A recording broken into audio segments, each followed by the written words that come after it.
کہ اس بات کے متعلق کہ اس کے بادشاہ سے لے کر جو تھا اس کا بادشاہ اور عام آدمی اور بچوں تک تمام لوگوں نے شیر خواروں تک روزہ رکھا۔ میرے عزیزو، خدا کا کلام ہمیں یہ سکھاتا ہے کہ ان کے روزہ رکھنے سے جب انہوں نے اپنی راہیں بدل لی، خداوند کی راہوں کو اختیار کیا، توبہ کی، تو یہ دیکھیں تو اسوری لوگ جو تھے یہ کوئی اسرائیل کا حصہ نہیں تھے، یہ غیر قوم کے لوگ تھے، یہ انیہ جاتیوں میں سے تھے۔ یہ بت پرستی کے سبب سے گناہ، بدکرداری، حرام کاری اور تکبر، غرور اور ہر طرح کی برائی کے سبب سے ایک بڑا شہر تھا۔ انہوں نے ان برائیوں سے توبہ کی، اپنے آپ کو الگ کیا اور خدا کی راہ پہ آئے، اور توبہ کرنے کے بعد خدا ان کو جو ہے مانا کہ وہ اختیار کل ہے، کیونکہ وہ جانتے تھے کہ اسرائیل کا خدا واحد خدا اور معبود حق اور سب سے بڑا دیوتا ہے جو تمام چیزوں پر اختیار کل رکھتا ہے۔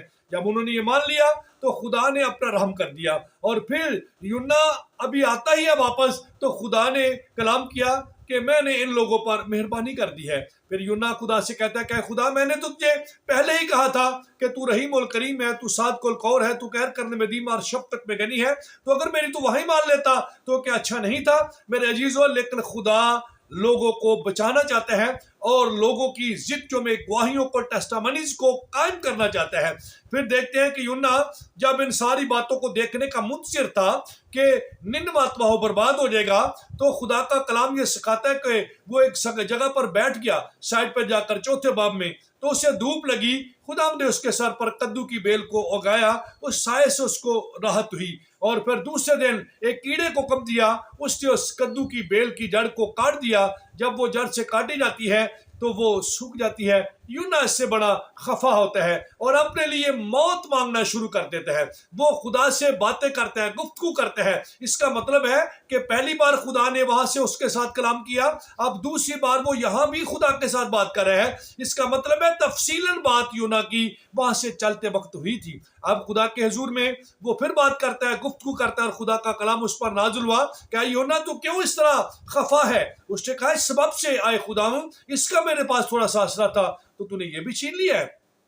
تو خدا نے کہا کہ اس کدو کی بیل کو کیا تو نے لگایا ہے؟ اس سے کہا ہرگز نہیں۔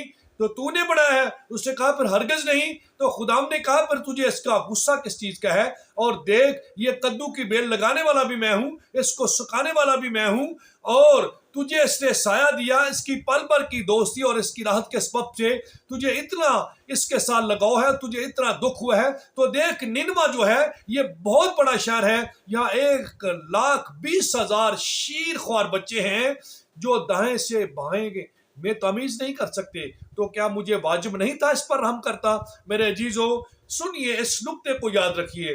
یونا کی منادی اور خدا کا پیغام جو ننوہ اور اسوری لوگوں کے پاس پہنچا، جو خدا پرست لوگ نہیں تھے، بت پرست تھے، حرام کار تھے، بد کردار تھے، گناہ کی ہر طرح کا جو اثر تھا ان کی زندگی میں پایا جاتا تھا، انہوں نے خدا کے حکم کو مانا۔ خدا نے یہ تو نہیں کہا کہ تم بنی اسرائیل نہیں ہو، تم تو میرے چنیدہ لوگ نہیں ہو۔ نہیں، ہر قوم میں سے جو شخص خدا کی طرف رجوع آتا ہے، توبہ کرتا ہے، خدا اس پر رحم کرتا ہے، اور خداوند نے ننوہ کو بخش دیا۔ اگرچہ یہ شہر پھر بدکاری میں اور پہلی اپنی راہوں کی طرف گامزن ہو گیا، اور خدا کا کلام اگر نحوم کی کتاب پڑھے، تیسرے باب کو، صفنیہ کے صحیفے کو پڑھیں، تو وہاں میں ذکر ملتا ہے کہ پھر آ کر سوریوں کو مادیوں نے تباہ و برباد کر دیا، یہ غرق ہو گئے، اور ان کا کچھ باقی جو تھا وہ نہ بچا۔ انہوں نے سزا اور عدالت کا سامنا کیا کیونکہ انہوں نے بری راہوں کو اختیار کر لیا۔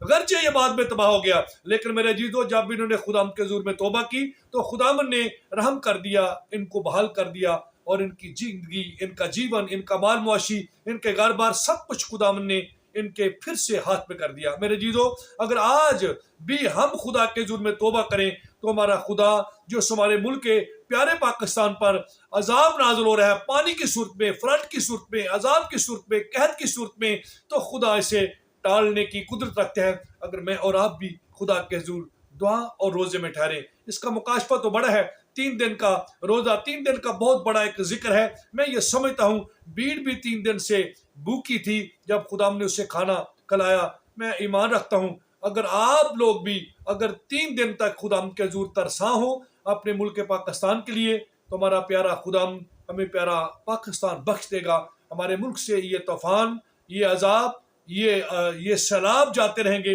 اور ہمارا ملک پھر سے بحال ہو جائے گا. خداوند آپ سب کو توبہ کی توفیق بخشے اس کلام کے وسیلہ سے، اور ہم سب کو بحال کرے تاکہ ہم اس پیارے پاکستان میں قائم اور دائم رہیں. خداوند آپ سب کو برکت دے.